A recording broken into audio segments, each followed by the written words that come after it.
कहानी की शुरुआत में हम कुछ लड़कियों को देखते हैं जो एक बोट पर पार्टी कर रही थी, लेकिन जैसे ही उन्होंने बाहर आकर देखा तो उन्हें आसमान में नॉर्दर्न लाइट्स दिखाई दी, जो कि बहुत अजीब बात थी क्योंकि ये नजारा सिर्फ ठंडे देशों में देखा जाता था। इस बात से थोड़ा घबरा कर क्लारा नाम की लड़की बोट के कैबिन के अंदर आ गई ताकि वो कोस्ट गार्ड से बात कर सके, लेकिन तभी उसने देखा कि बाहर उसकी दोस्त अचानक मारी जा चुकी थी। इसके बाद हम जॉन नाम के एक आदमी और उसके कुछ दोस्तों को देखते हैं जो टेबल पर आराम से बैठ के ताश खेल रहे थे कि तभी उनके दरवाजे पर एक दस्तक हुई। असल में दरवाजा विसेंटे ने खटखटाया था, जो उनके लिए शराब लेकर आया था, जिससे उनकी पार्टी का मजा दोगुना हो गया। पर कुछ देर बाद अचानक उनके कमरे की बिजली चली गई और ये पावर कट सिर्फ उनके शहर में नहीं बल्कि पूरी दुनिया में लगा था। और इससे पहले कि वो लोग कुछ समझ पाते तभी अचानक एना की नजर बाहर जमीन पर पड़ी विसेंटे की लाश पर पड़ी। और जैसे ही उसने जॉन और उसके दोस्तों को ये बात बताई तो वो सभी लोग हैरान थे क्योंकि विसेंटे के शरीर पर आसमान से बर्फ गिर रही थी, जो उनके शहर के लिए बिल्कुल भी आम बात नहीं थी क्योंकि ये गर्म देश है और गर्मियों का मौसम चल रहा था। और ये नजारा देखने के बाद वो सभी लोग तुरंत ही समझ गए कि ये कोई नॉर्मल बर्फ नहीं थी, और इसलिए एना ने तुरंत ही उस घर के हर एक क्रैक को बंद करने को कहा ताकि वो बर्फ घर के अंदर ना आ सके। सभी लोग तुरंत ही इस काम पर लग गए, पर रूसो इसके लिए तैयार नहीं था क्योंकि उस वक्त उसके दिमाग में अपनी बीवी और बच्चों की फिक्र चल रही थी जो घर पर अकेले थे। और इसलिए वो अपने दोस्तों के लाख मना करने के बावजूद भी एक जैकेट से खुद को ढक कर घर से बाहर निकल गया। घर के अंदर मौजूद सभी लोग खिड़की से उसे देखते हुए ये प्रार्थना कर रहे थे कि ये बच जाए और पहुंच जाए घर पे। पर कुछ ही सेकंडों बाद रूसो भी विसेंटे की तरह जमीन पर गिर गया। ये देखकर सभी लोग बहुत ज्यादा घबरा गए थे और उन्हें समझ नहीं आ रहा था कि वो लोग वापस अपने घर कैसे जाएंगे कि तभी अचानक दरवाजे पर एक और दस्तक हुई।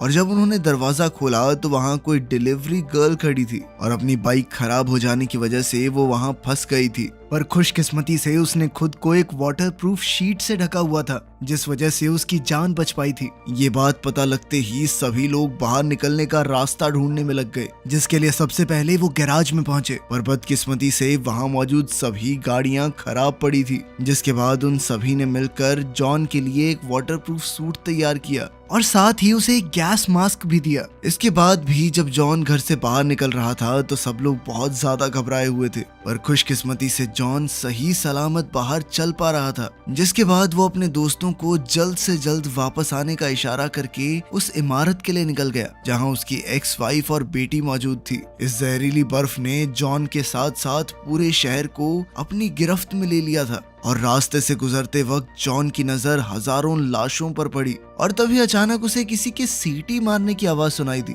और जब उसने पीछे मुड़कर देखा तो उसकी नजर एक खंबे से लटके हुए इलेक्ट्रिशियन पर पड़ी जो बर्फ गिरने के समय वहां काम कर रहा था, और अब उसका शरीर वहीं चिपक गया था।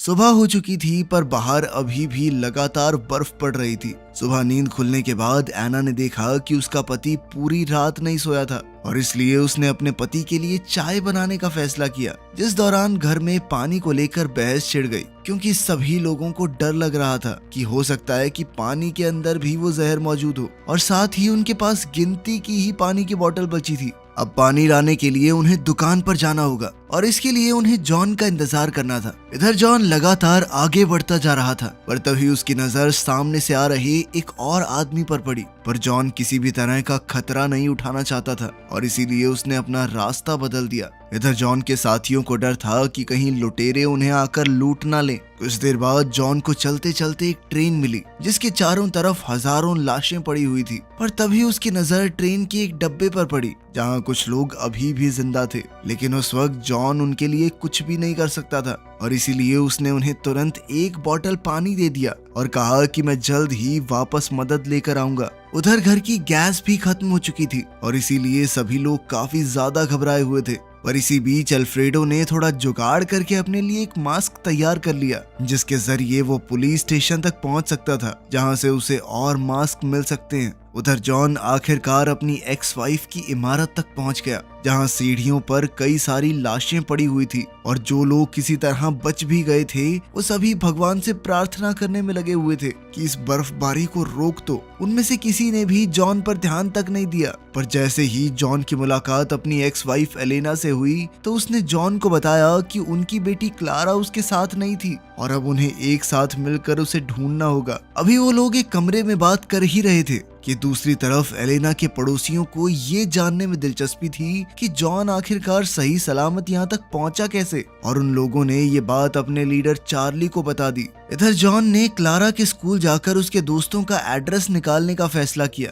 पर जैसे ही वो कमरे से बाहर निकलने लगा तो सभी पड़ोसियों ने उसे चारों तरफ से घेर लिया, जिसके बाद चार्ली ने उससे तुरंत उसका गैस मास्क मांगा। पर जॉन जानता था कि अगर उसने मास्क चार्ली को दे दिया तो वो अपनी बेटी को कभी नहीं ढूंढ पाएगा, और इसीलिए जॉन ने तुरंत ही अपनी बंदूक निकालकर वहां से भागने की कोशिश की, जिसके बाद सभी लोग एलेना और जॉन का पीछा करने में लग गए। उन सब से बचने के चक्कर में वो लोग एक खाली घर में घुस गए, जहां जॉन ने एलेना को किसी भी तरह का वाटरप्रूफ सामान ढूंढने को कहा ताकि वो लोग उसके लिए भी एक मास्क बना सके। इधर जॉन और एलेना सामान ढूंढने में लगे हुए थे, वहीं दूसरी तरफ चार्ली और उसके साथी लगातार दरवाजे को तोड़ने की कोशिश कर रहे थे। और जल्द ही जॉन को एहसास हो गया कि उनके पास अब ज्यादा समय नहीं था, और इसीलिए उसने अपना मास्क और गियर एलेना को देते हुए उसे तुरंत ही स्कूल की तरफ बढ़ने को कहा।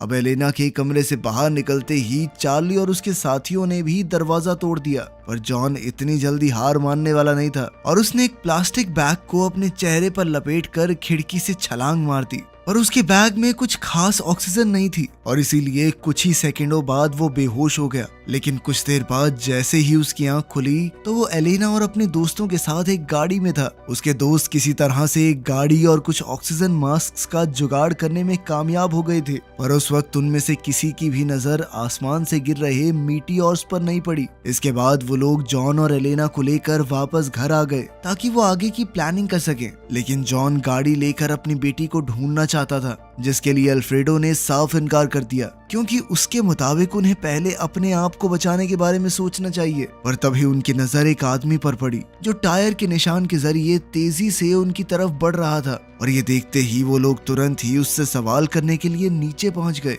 असल में वो आदमी बनीतो था, जो एक हार्डवेयर स्टोर का मालिक था। उसने उन्हें बताया कि पास ही के एक कैंप में और लोग भी फंसे हुए हैं जिन्हें मदद की सख्त जरूरत थी। पर अल्फ्रेडो अभी भी अपनी बात पर अड़ा हुआ था और उसने मदद के लिए साफ इनकार कर दिया। पर जब वो बनीतो से बात कर रहा था तभी उनका एक साथी सभी को धोखा देते हुए गाड़ी लेकर वहां से भाग निकला। लेकिन बदकिस्मती से रास्ते में उसका ध्यान आसमान से गिर रहे मीटियोर पर पड़ा और इसी बीच उसकी गाड़ी की टक्कर हो गई। इसके बाद जॉन और एलेना भी अपने दोस्तों को छोड़कर अपनी बेटी को ढूंढने निकल गए, पर इसके लिए उन्हें गाड़ी की जरूरत थी और किसी तरह से उन्होंने एक गाड़ी ढूंढ भी ली। पर जैसे ही वो उसके अंदर बैठे तो उनकी नजर वहां से गुजर रहे लुटेरों की गाड़ी पर पड़ी, जिनसे बचने के लिए वो लोग तुरंत ही छुप गए। जॉन और एलेना इस बार तो बच गए, पर पूरे शहर में लूटपाट तेजी से बढ़ती जा रही थी। उधर पड़ोस में हो रही लूटपाट को देखते हुए अल्फ्रेडो को भी अब डर लग रहा था। इधर जॉन ने एलेना को सेक्रेटरी ऑफिस से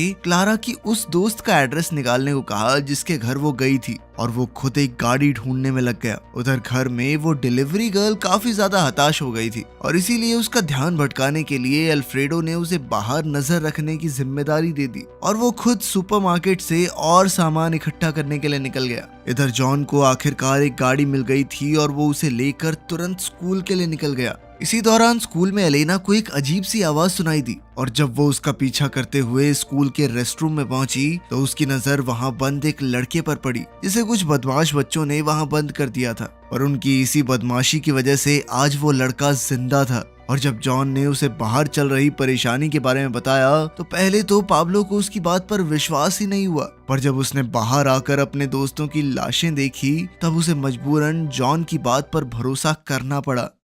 उधर अल्फ्रेडो ये बात समझ गया था कि गैराज में सामान डालने से पहले उन्हें उसकी रखवाली करने का जुगाड़ बनाना पड़ेगा, वरना लुटेरे उसे लूटने में ज्यादा समय नहीं लगाएंगे। और अपने इस प्लान को अंजाम देने के लिए वो लोग एक फायर स्टेशन में सामान इकट्ठा करने पहुंचे, पर वहां उनकी मुलाकात बनीतो और उसके कुछ साथियों से हुई। बनीतो ने उन्हें बताया कि उसके पास पूरे शहर को बचाने का प्लान है, पर इसके लिए अल्फ्रेडो को उनका साथ देते हुए अपने गैराज में कुछ लोगों को आने की इजाजत देनी होगी। उधर जॉन और एलेना अपनी बेटी की दोस्त के घर पहुंच गए थे, पर असल में पाब्लो ने उन्हें झूठ बोला था और वो उन लोगों को अपने घर ले आया था ताकि वो अपने परिवार से मिल सके। लेकिन बदकिस्मती से तब तक उसका पूरा परिवार खत्म हो चुका था। उधर अल्फ्रेडो ने एना को बनीतो के प्लान के बारे में बताया, जिसके बाद एना का मानना था कि उन्हें और लोगों के साथ मिलकर इस मुसीबत से बाहर आना चाहिए, क्योंकि वो लोग अकेले कुछ नहीं कर सकते थे। इसके बाद अल्फ्रेडो को अलग अलग देशों में मौजूद अपने दोस्तों से बात करके पता चला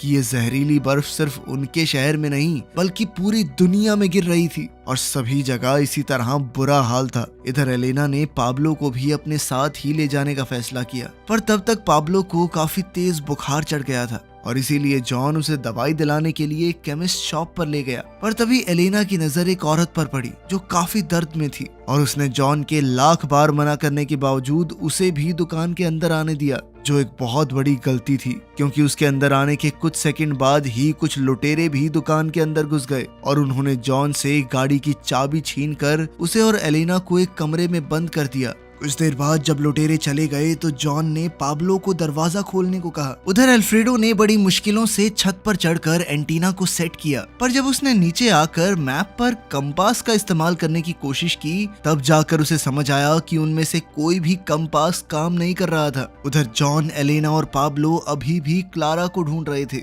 कि तभी रास्ते में उनकी नजर एक गाड़ी पर पड़ी। पर जब जॉन ने देखा कि उस गाड़ी के पास एक परिवार था तो उसने उसे लूटने का इरादा बदल दिया। रास्ते में जॉन की नजर एक बार फिर से उस ट्रेन पर पड़ी जो अब पूरी तरह से खाली हो चुकी थी। इसके बाद जॉन, एलेना और पाब्लो को लेकर वापस अल्फ्रेडो के घर पहुंचा, जहां उसे पता चला कि उसके सभी साथी शहर छोड़कर आइलैंड पर जाने का प्लान बना रहे थे। साथ ही अल्फ्रेडो का कहना था कि धरती के मैग्नेटिक फील्ड्स खराब हो चुके हैं, जिसका मतलब था कि उन सभी का अंत बहुत नजदीक है और अगर क्लारा की मौत इस जहरीली बर्फ से ही हो गई तो वो ज्यादा खुशकिस्मत होगी। उसकी ये बात सुनकर जॉन बहुत ज्यादा गुस्से में आ गया और उन दोनों के बीच बहस शुरू हो गई। आखिरकार उन्होंने अलग अलग रास्ते चुनने का फैसला किया।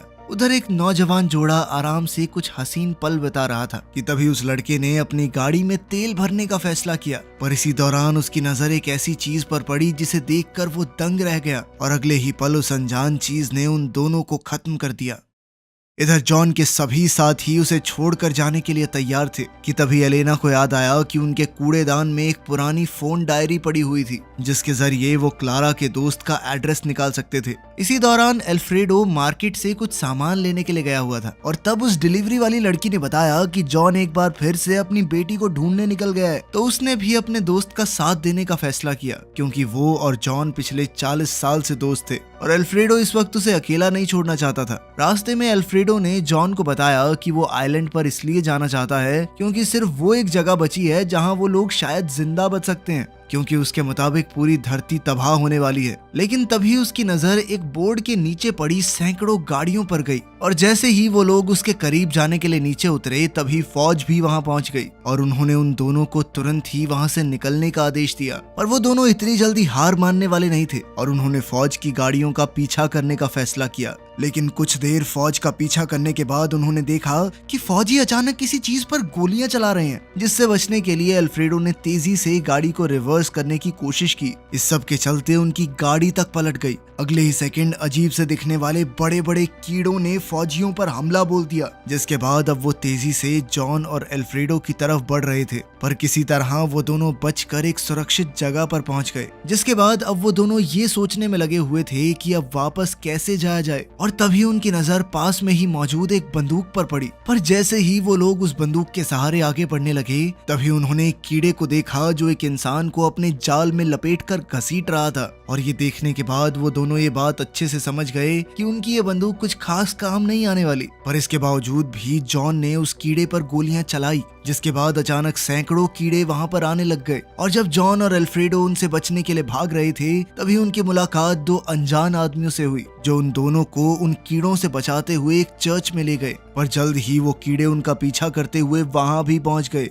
उन दोनों अनजान आदमियों ने अपने मास्क उतारते हुए अपना परिचय कोहिरो और मिक्की के तौर पर दिया और इसके बाद वो दोनों जॉन और अल्फ्रेडो को अपने कैंप में ले गए, जहां कुछ और लोग भी मौजूद थे। उस ग्रुप की लीडर एक औरत थी जिसने खिड़की से उन दोनों को आसमान से गिर रहे मीटियोर्स दिखाए और उनके मुताबिक यही मीटियोर्स उन कीड़ों को धरती पर ला रहे थे। और जैसे ही अल्फ्रेडो को एहसास हुआ कि एक एलियन हमला है, वो तुरंत ही अपनी बीवी के पास वापस जाने की बात करने लग गया। पर उस औरत ने किसी तरह से अल्फ्रेडो को दरवाजा खोलने से रोक दिया। उस रात उनमें से किसी को भी नींद नहीं आई और अब जॉन को लग रहा था कि वो अपनी बेटी से फिर कभी नहीं मिल पाएगा। कुछ देर बाद जब वो बाहर निकला तो उसकी नजर बाहर खड़े हजारों कीड़ों पर पड़ी, जिसके बाद वो समझ गया कि वो लोग ज्यादा देर तक यहाँ नहीं रुक सकते और इसीलिए उन्होंने किसी और जगह जाने का फैसला किया। सभी लोगों ने इसके लिए तैयारी की, पर एक बूढ़े आदमी ने वहीं रुककर अपनी बीवी के साथ रहने का फैसला किया। कुछ देर बाद वो सभी लोग रात के अंधेरे में छुपते हुए चर्च से बाहर निकले और फिर उल्टी पड़ी हुई बस में घुस गए। इसी दौरान कुछ आदमी एक दीवार में सुरंग बनाने की कोशिश कर रहे थे जिसके जरिए वो दूसरी तरफ पहुंच सकें, पर तभी बस में एक बच्ची रोने लग गई और उसकी आवाज ने कीड़ों का ध्यान अपनी तरफ खींच लिया। लेकिन इससे पहले कि वो बस पर हमला कर पाते तभी उस बूढ़े ने चर्च का घंटा बजाकर उनका ध्यान भटका दिया। इधर जॉन और उसके साथी सुरंग के जरिए आगे बढ़ रहे थे, जबकि चर्च में उस बूढ़े आदमी ने अपनी बीवी के साथ एक आखिरी सिगरेट पी, जिसके बाद उनका प्लान था कि वो चर्च के साथ साथ कई एलियंस को उड़ा देने वाले थे। इधर जॉन और उसके साथियों को एक गाड़ी मिल गई और जैसे ही वो गाड़ी लेकर वहां से निकले तो उनकी नजर दूर जल रहे चर्च पर पड़ी। कुछ देर बाद जॉन और अल्फ्रेडो ने अपने नए साथियों को अलविदा कहा और वापस अपने साथियों के पास घर पहुंच गए, जहां उन्हें क्लारा के वापस आने की खुशखबरी भी मिली। जिसके बाद सभी लोग आइलैंड पर जाने की तैयारी में लग गए, पर तभी उनके गैराज में कुछ अनजान लोग घुस आए और उन्होंने अल्फ्रेडो के सामने एक प्रस्ताव रखा, जिसके मुताबिक वो लोग अल्फ्रेडो को उसके घर और गैराज के बदले में एक मोटर होम देने को तैयार थे, जिसके लिए अल्फ्रेडो भी तैयार हो गया। कुछ देर बाद जब वो लोग नदी के पास पहुंचे तो उनका आइलैंड पर जाने का सपना चूर चूर हो गया, क्योंकि तब तक नदी का सारा पानी सूख गया था और अब उन्हें एक नई जगह का इंतजाम करना था। कुछ देर बाद वो लोग एक शॉपिंग मॉल में पहुंचे, जहां जॉन और अल्फ्रेडो की मुलाकात अपने चर्च वाले साथियों से हुई और उन्होंने उन सब को साथ चलने का आमंत्रण दिया। पर जब सभी लोग काफी समय बाद आराम कर रहे थे तभी अचानक क्लारा को एक दौरा पड़ा जो उसे आज से पहले कभी नहीं पड़ा था और सभी का मानना था कि ये उसके सर पर लगी चोट की वजह से हुआ था। उधर अल्फ्रेडो को क्लारा के उसकी बोट पर जाने के पक्के सबूत भी मिल गए, लेकिन क्लारा को कुछ भी याद नहीं था। अगली सुबह जॉन को लोगों के चिल्लाने की आवाज सुनाई दी। असल में अब बर्फबारी बंद हो चुकी थी और अब कोई भी इंसान आराम से बाहर जा सकता था। सभी लोग बहुत ज्यादा खुश थे, पर उनका एक साथी लूकस गायब हो गया था और जब वो लोग लूकस को ढूंढ रहे थे तभी अचानक कुछ लोगों ने शॉपिंग मॉल पर हमला कर दिया। अपने दोस्तों को बचाने के लिए जॉन ने एक एक करके उन आदमियों को मारना शुरू कर दिया, पर तभी अचानक लूकस फौज के साथ वहां पहुंचा, पर वो ठीक से ये नहीं बता पा रहा था कि आखिर वो फौज तक पहुंचा कैसे। जॉन को उस पर शक तो हुआ, पर इसके बावजूद वो फौज के साथ बेस कैंप पर जाने के लिए तैयार हो गया और रास्ते में उनकी नजर नदी पर भी पड़ी जिसमें अब वापस से पानी आ गया था। पर वो लोग ये नहीं जानते थे कि वो शहर अब भी एलियंस से भरा हुआ था। इसके बाद उन्होंने फौज के बेस कैंप में ही रहना शुरू कर दिया, जहां उन्हें एलियंस से लड़ने की ट्रेनिंग भी दी जाती थी। और एक दिन बेस कमांडर ने अल्फ्रेडो को एक रेडियो ठीक करने के लिए बुलाया, जिसके जरिए वो लोग बाहरी दुनिया से संपर्क कर सकते थे। काफी समय बीतने के बाद भी जॉन उस औरत के बारे में सोच रहा था जिसने शॉपिंग मॉल पर हमला किया था, क्योंकि वो एक बार पहले भी उस औरत से मिल चुका था। वो एक अच्छी इंसान थी जो अपने होशो हवास में कभी ऐसे लोगों पर गोलियां नहीं चलाएगी। हर रोज बेस कैंप पर नए लोगों को लाया जाता था और एक दिन ऐसे ही अल्फ्रेडो की नजर अपने पुराने पड़ोसी रॉबर्टो पर पड़ी। पर जैसे ही वो उससे बात करने के लिए गया तो रॉबर्टो ने बड़ा ही अजीब बर्ताव किया। इधर जॉन का कहना था कि उन्हें उस कैंप से निकलकर वापस आइलैंड पर जाने के प्लान पर काम करना चाहिए, लेकिन बाकी सभी लोग उसकी बात से सहमत नहीं थे। उसी रात जॉन से मिलने के लिए दो अनजान लोग आए और उन्होंने जॉन के सामने एक साथ बेस कैंप से भागने का प्रस्ताव रखा और इसके लिए वो लोग एक लोकल ट्रेन को हाईजैक करने वाले थे। लेकिन कुछ भी करने से पहले जॉन को सबसे पहले अल्फ्रेडो को इसके लिए मनाना था। अगली सुबह वो सभी लोग प्लान के मुताबिक बेस कैंप से बाहर निकले और फिर एक लोकल ट्रेन को ट्रैक पर चढ़ाकर बेस कैंप से दूर निकल गए। सभी लोग बहुत ज्यादा खुश थे, पर उन्हें अपना आखिरी रास्ता पैदल ही पार करना था, क्योंकि किसी ने शहर के रेलवे ट्रैक्स को तबाह कर दिया था। उनको शहर की सभी चीजें काफी अजीब लग रही थी और साथ ही वहाँ उनकी मुलाकात कई लोगों से हुई जो काफी अजीब बर्ताव कर रहे थे। और जैसे ही वो लोग एक ऊंची इमारत पर चढ़े तो उनकी नजर शहर के बीचों बीच जल रही एक नीली रोशनी पर पड़ी जो उन्हें किसी खतरे की निशानी लग रही थी। जॉन ने कमांडर को इसकी जांच करने के लिए कहा, पर कमांडर ने इसके लिए साफ इनकार कर दिया क्योंकि इसमें बहुत खतरा था। खैर फिर टाइम पास करने के लिए वो सभी लोग ताश खेलने लगे, पर इस बार जब लूकस हारने लगा तो उसने गुस्से में अपने दोस्त पर हमला कर दिया। अल्फ्रेडो ने अपने जख्मी दोस्त की मदद की और ठीक उसी समय पर हजारों ज़ॉम्बीज जैसे इंसानों ने उन पर हमला कर दिया। जिनसे बचने के लिए जॉन और अल्फ्रेडो अपने साथी को लेकर लोकल ट्रेन पर चढ़ गए। पर रास्ते में जॉन ने अपने बाकी साथियों को ढूंढने का फैसला किया और वो अल्फ्रेडो के साथ ट्रेन से कूद गया, जिसके बाद वो दोनों छुपते छुपाते एक बेस पर पहुंचे जो दिखने में बिल्कुल उनके बेस की तरह ही था। पर यहाँ हजारों लोग एलियंस के साथ मिलकर काम कर रहे थे। वो सभी इंसानों की तरह नहीं, ज़ॉम्बीज की तरह बर्ताव कर रहे थे और उन्हीं में से एक क्लारा भी थी। इस सब के बीच जॉन की नजर एलियंस के लीडर पर पड़ी और वही था जिसके अंदर से वो नीली रोशनी निकल रही थी। अब वो दोनों मिलकर ये सोच रहे थे कि क्या वो इस खतरनाक मुसीबत से बच पाएंगे। इसी के साथ इस टीवी सीरीज का पहला सीजन खत्म हुआ। दूसरा अभी आया नहीं है, जब आएगा बना देंगे। मिलते हैं अगली वीडियो में।